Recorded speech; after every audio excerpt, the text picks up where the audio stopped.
बिस्मिल्लाहिर्रहमानिर्रहीम अस्सलामु अलैकुम वरहमतुल्लाहि वबरकातुहू। नाज़रीन, आप देख रहे हैं दुनिया मेरे आगे यूट्यूब चैनल और मैं हूं गुलाम नबी मद्दी। आज 28 फरवरी 2022 है और आज दिन है पीर का।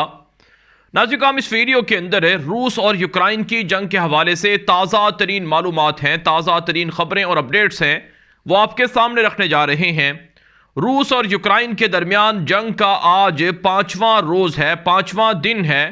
रूसी फौजें यूक्रेन के दारुल हुकूमत कीव पर और इसी तरह से यूक्रेन के दीगर शहरों पर हमला आवर हैं। इस वक्त जो ताज़ा तरीन अपडेट सामने आ रही हैं कि यूक्रेनी सदर ज़ेलेंस्की की जानिब से बयान जारी किया गया है कि आने वाले 24 घंटे यूक्रेन के लिए इंतहाई अहम हैं, क्रूशल हैं, और इन 24 घंटों के अंदर फैसला होगा कि रूस यूक्रेन पर कब्जा करता है या फिर यूक्रेन रूस को शिकस्त से दोचार करता है। नाज़रीन, इस वक्त जो ताज़ा तरीन अपडेट सामने आ रही हैं कि यूक्रेनी फ़ौजों ने मुख्तलिफ शहरों के अंदर रूसी हमलों को पसपा कर दिया है। रूसी फ़ौजियों के छक्के छुड़ा दिए गए हैं। खार्किव जो यूक्रेन का दूसरा बड़ा शहर है, वहाँ पर रूसी फ़ौज को बड़ा भारी नुकसान बर्दाश्त करना पड़ रहा है। यूक्रेन के आम शहरी, जिनमें बड़ी तादाद में ख़वातीन भी शामिल हैं, वो अपनी मदद आप के तहत रूसी फ़ौजों का मुकाबला कर रही हैं। और इसी तरह से यूक्रेन के दीगर शहरों के अंदर जो अवाम है वो रूसी फ़ौज के ख़िलाफ़ डटी हुई है और लड़ाई कर रही है। नाज़रीन, जो ताज़ा तरीन अपडेट सामने आ रही हैं कि रूसी फ़ौजें जो यूक्रेन के अंदर दाखिल हैं उन्हें बड़ी तबाही देखना पड़ रही है। और अब तक यूक्रेन का मीडिया दावा कर रहा है कि 3000 से ज़ायद रूसी फ़ौजी ज़िंदा गिरफ्तार किए गए हैं, जबकि 6000 के लगभग रूसी फ़ौजी हलाक किए गए हैं और ज़ख्मी किए गए हैं। इसी तरह से यूक्रेनी मीडिया पर यह अदाद शुमार भी नशर हो रहे हैं कि तकरीबन 30 के लगभग फ़ौजी हेलीकॉप्टर, जंगी जहाज़ मार गिराए गए हैं। और इसी तरह से नाज़रीन, यह भी दावा किया जा रहा है कि 70 से ज़ायद फ़ौजी गाड़ियां और टैंक भी तबाह कर दिए गए हैं। इतनी बड़ी तादाद में नुकसान रूस को पहुंचाया गया है, जिसकी वजह से रूस बेहद परेशान हो चुका है और रूस की जानिब से यूक्रेन के खिलाफ एटमी ताकत इस्तेमाल करने की धमकी भी दे दी गई है। जी हाँ नाज़रीन, ताज़ा तरीन खबर सामने आ रही है कि रूस ने न्यूक्लियर फौज को, न्यूक्लियर जो फोर्सेस हैं उनको हाई अलर्ट कर दिया है। खुसूसी फ़ौजें हैं रूस के पास जो जोहरी तवानाई के लिए काम करती हैं, जो एटमी हथियारों को संभालती हैं, उनका इस्तेमाल करती हैं। इन फ़ौजों को, इन फ़ौजी दस्तों को रूसी सदर व्लादिमीर पुतिन की जानिब से खुसूसी तौर पर हाई अलर्ट रहने का हुक्म दिया गया है। नाज़रीन, इस पर दुनिया भर से रूस को तनकीद का निशाना बनाया जा रहा है। अमरीका और यूरोप के कई ममालिक ने रूस को धमकी दी है कि एटमी फ़ौजों को हाई अलर्ट करना यह रूस की तबाही का सबब बनेगा और दुनिया रूस की इस जारियत को किसी सूरत बर्दाश्त नहीं करेगी। नाज़रीन, इस हवाले से खबरें सामने आ रही हैं। रूसी मीडिया रिपोर्ट कर रहा है कि जो रूसी सदर व्लादिमीर पुतिन हैं, उन्होंने न्यूक्लियर फोर्सेस को हाई अलर्ट रहने का हुक्म इसलिए दिया है ताकि बवक्त ज़रूरत न्यूक्लियर तवानाई और ताकत को भी इस्तेमाल किया जाए, जोहरी तवानाई और जोहरी हथियारों को भी इस्तेमाल किया जाए। अब तक नाज़रीन, जो रूसी फ़ौजें हैं वो मैदान जंग के अंदर ग्राउंड के अंदर लड़ रही हैं, फ़िज़ा के अंदर भी बमबारी हो रही है, लेकिन इसमें रूस को तबाही देखना पड़ रही है। यानी रूस को ज़मीनी जो कार्रवाई है उसमें भी शिकस्त का सामना करना पड़ रहा है और इसी तरह से फ़िज़ा के अंदर जो कार्रवाई है इसमें भी नुकसानात बर्दाश्त करना पड़ रहे हैं। यही वजह है नाज़रीन, अब रूस की जानिब से न्यूक्लियर फोर्सेस को हाई अलर्ट रहने का हुक्म दिया गया है और न्यूक्लियर तवानाई को भी इस्तेमाल करने का इशारा दिया गया है, जिस पर नाज़रीन दुनिया के अंदर एटमी जंग के छिड़ने का खदशा भी सामने आ रहा है। जी हाँ नाज़रीन, दुनिया के अंदर एटमी जंग का इम्कान नज़र आ रहा है। अगर रूस ने अपनी फ़ौजों को, यानी न्यूक्लियर फ़ौजों को बाहर निकाला और यूक्रेन के अंदर उतारा तो फिर इससे दुनिया के अंदर हालात काफ़ी गंभीर हो सकते हैं। नाज़रीन, आप जानते हैं कि अब तक के अमरीका बदमाश ही है जिसने दुनिया के अंदर अमलन एटमी बमों को इस्तेमाल किया है। एटमी जो हथियार हैं उनका इस्तेमाल किया था हिरोशिमा पर, जापान के अंदर है। लेकिन अब यूक्रेन के ख़िलाफ़ रूस भी बदमाशी और जारियत पर उतर आया है और इस हवाले से रूस ने न्यूक्लियर फ़ौजों को हाई अलर्ट करने और एटमी हथियारों को इस्तेमाल करने की धमकी दी है, जिस पर यूरोप और अमेरिका ने भी ऐलान जंग कर दिया है।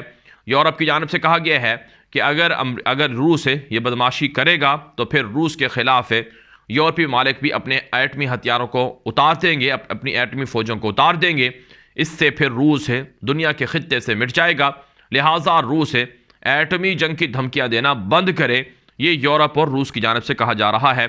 इसी तरह से नाज़रीन काम रूस के ख़िलाफ़ यूक्रेन की मदद के लिए बरतानिया, जर्मनी, नीदरलैंड, फिनलैंड, इटली और इसके अलावा अमेरिका और दीगर ममालिक खुलकर ऐलान कर रहे हैं कि हम तुम्हें असलहा देंगे, और असलहा पहुँचाया भी जा रहा है।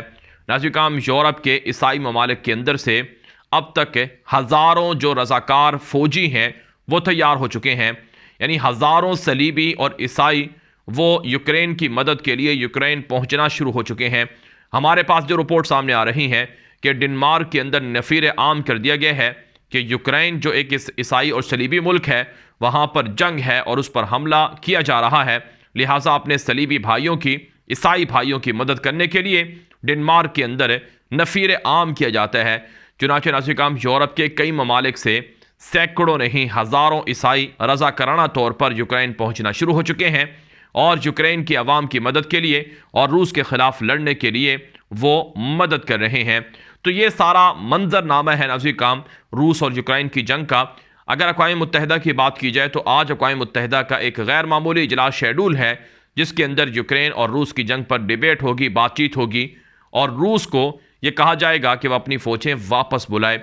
इसी तरह से नाज़रीन काम एक ख़बर ये भी सामने आ रही है कि जो माहौलियाती तब्दीलियों की एक कॉन्फ्रेंस थी, उसमें रूस का जो वफद शरीक हुआ है उसने इस हमले को गैर मुनसिफाना करार देकर माफ़ी भी मांगी है, माजरत भी की है। यूक्रेन से कहा गया है कि हमारी गलती है, हम इस हमले को, इस तनाज़े को रुकवा नहीं सके हैं, लेकिन अब कोशिश करेंगे कि ये तनाज़ा रुक जाए। ये रूस की जानिब से कहा जा रहा है। नाज़रीन काम जो आलमी सतह पर जो माहिरीन हैं, डिफेंस एनालिस्ट हैं और दुनिया के बड़े मुफक्किरीन हैं, उनकी ये बात है और उनका ये मानना है कि रूस के ख़िलाफ़ यूरोप और अमेरिका मुत्तहिद हो चुके हैं और रूस यूरोप और अमेरिका के जाल में बुरी तरह से फंस चुका है। अब रूस को यूरोप और अमेरिका की जानिब से सख्त मज़ाहमत का सामना करना पड़ेगा और एक तरफ से यूरोप के 27 ममालिक हैं, अमेरिका है और उनके इत्तेहादी हैं, और दूसरी तरफ से तने तनहा रूस है। तो इस तरह से रूस जो यूरोप और अमेरिका की जानिब से खोला गया महाज था उसके अंदर दाखिल हो चुका है, और अगर रूस ने बर वक्त फैसला करके फ़ौजें ना निकाली तो रूस मज़ीद तबाही का सामना करेगा, जिस तरह से सोवियत यूनियन के ज़माने में तबाही देखना पड़ी थी। अगर हम रूसी मीडिया की और रूसी मुफक्किरीन की बात करें तो वो अब भी ये दावा कर रहे हैं कि हमें कामयाबियाँ मिल रही हैं और हमारी फ़ौजें पेशकदमी कर रही हैं और यूक्रेन के इलाकों पर कब्ज़ा कर रही हैं, और यूक्रेन के अंदर हमारी फ़ौज का इतना नुकसान नहीं हुआ जितना कि यूक्रेन या यूरोप का मीडिया बता चढ़ाकर या बना चढ़ाकर पेश कर रहा है। इसी तरह से नाज़रीन काम ये भी दावा किया जा रहा है रूस की जानिब से कि हमारी फ़ौजें अब तक यूक्रेन के 30% इलाकों पर कब्ज़ा कर चुकी हैं और आने वाले दिनों में मज़ीद इलाकों पर भी कब्ज़ा कर लिया जाएगा। तो बहरहाल नाज़रीन काम दुनिया के अंदर रूस और यूक्रेन की जंग के हवाले से दुनिया के अंदर ज़्यादातर एहतजाज रूस के ख़िलाफ़ हो रहा है और रूस को जारे और हमला आवर करार दिया जा रहा है। ख़ुद रूस के अंदर, यूक्रेन के अंदर, तुर्की के अंदर और दीगर ममालिक के अंदर एहतजाज हो रहा है। इसके मुकाबले में नाज़रीन काम मुज़ाकरात की ख़बरें भी सामने आ रही हैं कि रूस और यूक्रेन के दरमियान जो मुज़ाकरात हैं वो बेलारूस की सरहद पर अबूरी मुज़ाकरात हुए हैं, लेकिन वो नतीजा खेज़ साबित नहीं हो सके हैं। जो व्लादिमीर ज़ेलेंस्की हैं, जो एक तरह से यूक्रेन के सदर हैं, उन्होंने कहा है कि इस्तांबुल के अंदर या तुर्की के किसी और शहर के अंदर रूस के साथ मुज़ाकरात हो सकते हैं और तुर्की अगर इसमें सालसी करना चाहे तो वो कर सकता है। बहरहाल नाज़रीन काम यूक्रेन और रूस की जंग के हवाले से आपको ताज़ा तरीन ख़बरें हम इस चैनल पर फराहम करते रहेंगे। आपकी आरा हमारे लिए मुहतरम होती हैं और हमारे लिए अहम होती हैं, लिहाजा अपनी राय ज़रूर दीजिए और ये वीडियो दोस्तों के साथ भी नशर करें और इस चैनल के साथ जुड़े रहें। यहाँ पर आपको ताज़ा ख़बरें मिलती रहेंगी। अब तक के लिए इतना ही इजाज़त दीजिए। अस्सलामु अलैकुम व रहमतुल्लाहि व बरकातुहू।